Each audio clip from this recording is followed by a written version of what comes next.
Hello students, welcome to physics demy. Fluid mechanics chapter हम पढ़ रहे थे और इसमें हमने अपथ्रस्ट फोर्स, डेंसिटी और रिलेटिव डेंसिटी, प्रेशर फोर्स, इन सब के बारे में पढ़ लिया था।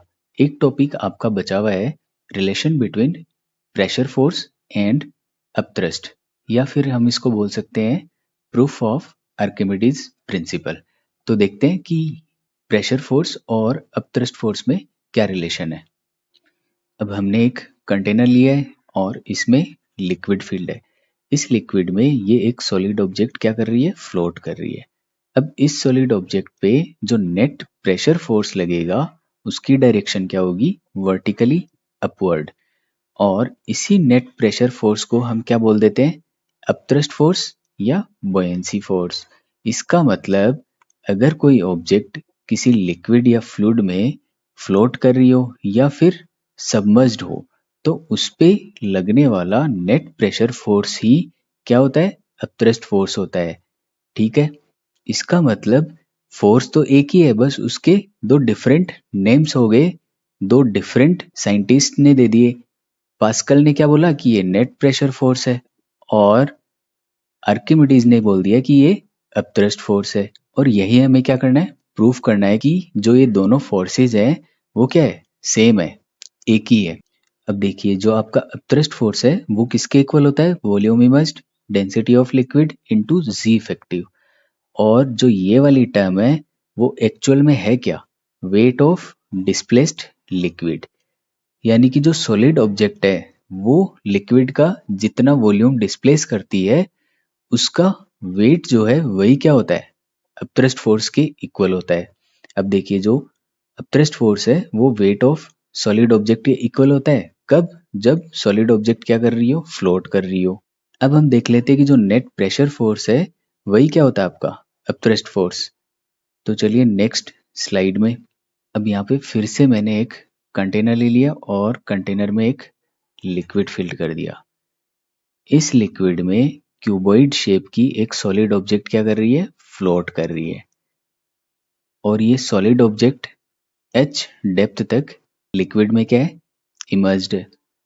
क्यूबॉइड की ये वाली जो सरफेस है ये ओपन टू एटमॉस्फेयर है, तो इसके हर पॉइंट पे प्रेशर क्या होगा, सेम होगा। तो ये जो एरोज मैंने शो कर रखे हैं ये सेम लेंथ के हैं। ये यहाँ से लेके यहाँ तक की सरफेस ये भी क्या, ओपन टू एटमॉस्फेयर है। तो इस पे भी हर पॉइंट पे जो प्रेशर होगा वो क्या होगा, सेम होगा। इस वाली सरफेस पे भी जो प्रेशर होगा हर पॉइंट पे सेम होगा। अब यहाँ से यहाँ तक जैसे जैसे मैं डेप्थ में जाऊंगा प्रेशर क्या होगा, इंक्रीज होगा।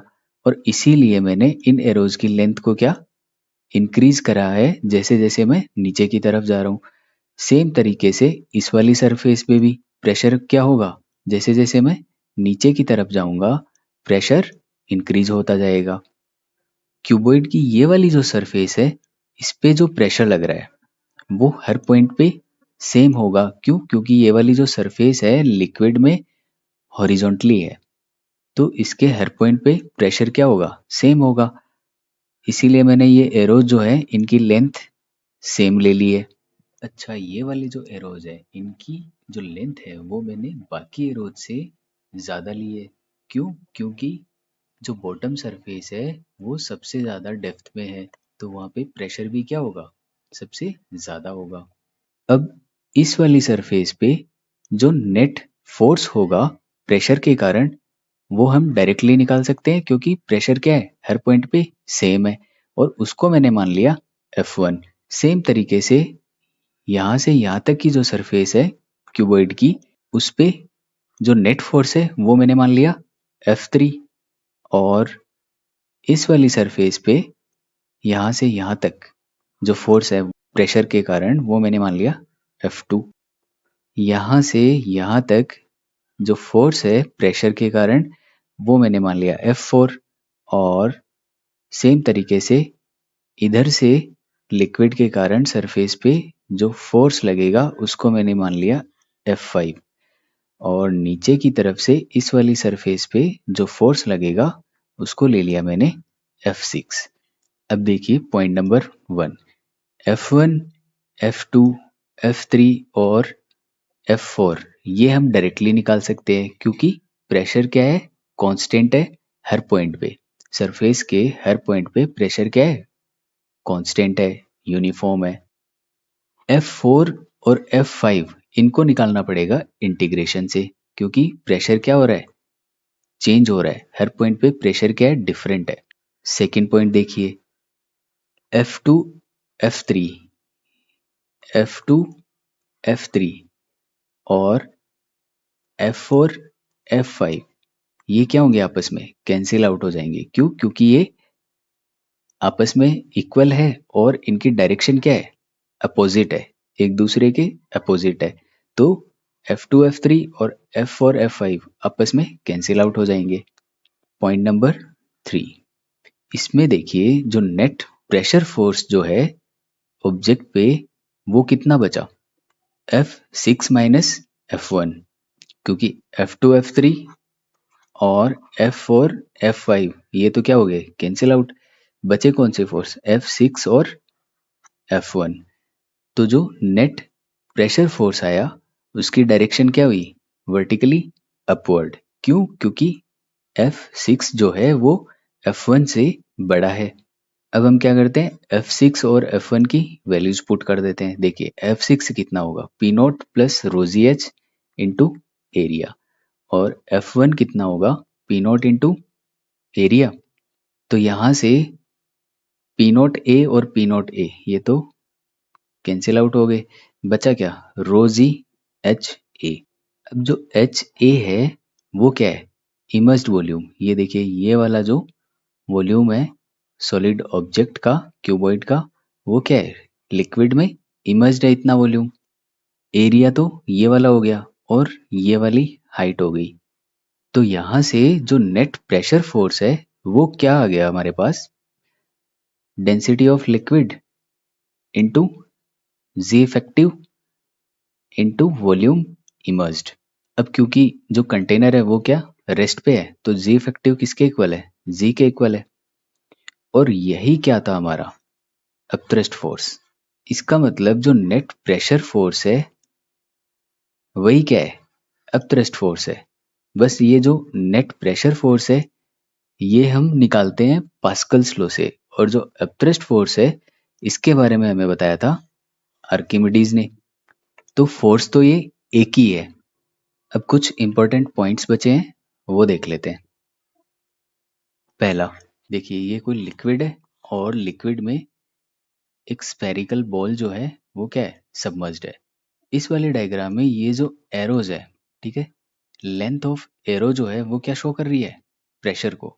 तो देखिए ये वाले एरोज जो है इनकी लेंथ क्या है, कम है, और इन वाले एरोज की जो लेंथ है वो मैंने ज़्यादा शो कर रखी है। क्यों? क्योंकि जैसे जैसे लिक्विड में डेप्थ में जाते हैं प्रेशर क्या होता है, इंक्रीज होता है। तो ये इंक्रीज इन प्रेशर को शो कर रही है। अब इस स्फेरिकल ऑब्जेक्ट पे जो फोर्सेस लग रहे हैं, ठीक है, जो फोर्सेस लग रहे हैं प्रेशर के कारण, वो सारे फोर्सेस कहाँ से पास होंगे, इस स्फीयर के सेंटर से। इसका मतलब अगर मैं टॉर्क निकालूं about this point, about centre, तो जो टॉर्क आएगा स्फेरिकल बॉडी पे वो क्या आएगा, जीरो आएगा। और अगर मैं सेम डेप्थ पे दो पॉइंट्स लूं, जैसे ए और बी सेम डेप्थ पे है, तो यहाँ पे जो प्रेशर होगा वो क्या होगा, इक्वल होगा। इधर से जो प्रेशर लगेगा और इधर से जो प्रेशर लगेगा वो क्या होगा, सेम होगा। चलते हैं नेक्स्ट पॉइंट पे। Second point, in some cases net force by a liquid on solid equals to zero, but this liquid contributes in upthrust force या बॉयंसी फोर्स। इसका मीनिंग क्या है, कुछ केसेस में क्या होगा, जो नेट फोर्स होगा लिक्विड का सॉलिड पे वो क्या होगा, जीरो होगा, बट ये जो लिक्विड होगा वो अपथ्रस्ट फोर्स में कंट्रीब्यूट करेगा। इसको समझने के लिए हम क्या करते हैं, एक कंटेनर लेते हैं और कंटेनर में दो डिफरेंट टाइप्स के लिक्विड लेते हैं। देखिए ये लिक्विड 1 ले लिया है मैंने और ये लिक्विड 2। और इसमें एक सॉलिड ऑब्जेक्ट जो है वो क्या कर रही है, फ्लोट कर रही है। अब इस सॉलिड ऑब्जेक्ट पे ये वाली जो सरफेस है इस पे ऊपर की तरफ से एटमॉस्फेयर के कारण F1 फोर्स लगेगा। यहाँ से यहाँ तक की जो सरफेस है उस पे F2 फोर्स लगेगा। ये वाली जो सरफेस है इस पे F3 फोर्स लगेगा। इन तीनों फोर्सेस को हम डायरेक्टली निकाल सकते हैं क्योंकि सरफेस के हर पॉइंट पे जो प्रेशर लग रहा है वो क्या है, कांस्टेंट है। तो हम डायरेक्टली फोर्स को निकाल सकते हैं। अब यहाँ से यहाँ तक की जो सरफेस है सॉलिड ऑब्जेक्ट की वो लिक्विड 1 में इमर्ज्ड है। तो जैसे जैसे मैं नीचे जाऊंगा प्रेशर क्या होगा, इंक्रीज होगा। तो इस सरफेस के हर पॉइंट पे प्रेशर क्या है, डिफरेंट है, नॉन यूनिफॉर्म है। तो F4 और F5 ये दोनों किससे निकलेंगे, इंटीग्रेशन से। अब जो फोर्सेस लग रहे हैं लिक्विड के कारण उनको मैंने क्या मान लिया, F4 और F5। लिक्विड 2 के कारण यहाँ से यहाँ तक की सरफेस पे जो प्रेशर फोर्स लगेगा वो मैंने मान लिया F6। और इस वाली सरफेस पे जो फोर्स लग रहा है उसको मैंने मान लिया F7। यहाँ पर भी जो प्रेशर है वो क्या है, कांस्टेंट नहीं है। इस वाली सरफेस पे जैसे जैसे नीचे जा रहे हैं प्रेशर क्या हो रहा है, इंक्रीज हो रहा है। तो F6 और F7 ये भी किससे निकलेंगे, इंटीग्रेशन से। अब जो ये वाली सरफेस है ये क्या है, हॉरिजॉन्टली इन लिक्विड। तो इसके सारे पॉइंट्स पे जो प्रेशर है वो क्या है, सेम है, यूनिफॉर्म है। तो इस वाले फोर्स को मैं क्या निकाल सकता हूँ, डायरेक्टली। और इसको मैंने मान लिया F8। तो देखिए F1, F2, F3, F8 ये क्या है, डायरेक्टली निकल सकते हैं क्योंकि प्रेशर क्या है, यूनिफॉर्म है। बाकी सारे निकलेंगे इंटीग्रेशन से। अब यहाँ पर जो F2, F3, F4, F5 और F6, F7 ये क्या होंगे, कैंसिल आउट हो जाएंगे। ठीक है, क्यों, क्योंकि ये आपस में इक्वल एंड अपोजिट डायरेक्शन में लग रहे हैं। मैग्नीट्यूड इनका इक्वल होगा और डायरेक्शन क्या है इनकी, अपोजिट है। तो ये आपस में कैंसिल आउट हो जाएंगे। अब हम देख लेते हैं कि नेट फोर्स कितना बचा। देखिए net force by atmosphere on plank. Atmosphere के कारण जो नेट फोर्स है वो वर्टिकली डाउनवर्ड डायरेक्शन में आएगा, F1। देखिए ये तो कैंसिल आउट हो गए, तो एटमॉस्फेयर के कारण सिर्फ F1 बचा। और ये कौन सी डायरेक्शन में लग रहा है, vertically downward. Net force by liquid 1, liquid 1 के कारण जो नेट फोर्स आएगा वो क्या होगा, 0। कैसे, देखिए लिक्विड 1 के कारण जो फोर्सेज लग रहे हैं वो कौन कौन से हैं, F4 और F5। और ये आपस में इक्वल एंड अपोजिट है तो कैंसिल आउट हो गए। तो लिक्विड 1 के कारण जो नेट फोर्स आया वो क्या आ गया, 0 आ गया। सेम तरीके से नेट फोर्स बाय लिक्विड 2 ये आएगा वर्टिकली अपवर्ड। देखिए F6 और F7 ये तो क्या हो गए, कैंसिल आउट हो गए। बचा क्या, F8 और इसकी डायरेक्शन क्या है, वर्टिकली अपवर्ड। तो फाइनली जो नेट फोर्स बचा वो कितना आया, F8 माइनस F1। और उसी को हम क्या बोलते हैं, अपथ्रस्ट फोर्स। अब जो अपथ्रस्ट फोर्स है वो दोनों लिक्विड्स के कारण लगेगा, लिक्विड 1 के कारण भी लगेगा और लिक्विड 2 के कारण भी लगेगा। लिक्विड 1 के कारण जो अपथ्रस्ट फोर्स लगेगा वो कितना होगा, V1 density of liquid 1 into g. V1 जो है वो क्या है, जितना वॉल्यूम लिक्विड 1 में इमर्ज्ड है, जो सॉलिड ऑब्जेक्ट है उसका जितना वॉल्यूम लिक्विड 1 में इमर्ज्ड है वो क्या है, V1।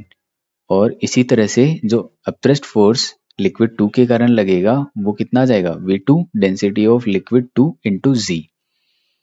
सेम तरीके से V2 क्या है, वॉल्यूम इमर्ज्ड इन लिक्विड 2। अब जो अपथ्रस्ट फोर्स है अगर प्लैंक फ्लोट कर रहा होता है तो किसके इक्वल आ जाता है, वेट ऑफ द प्लैंक के इक्वल आ जाता है।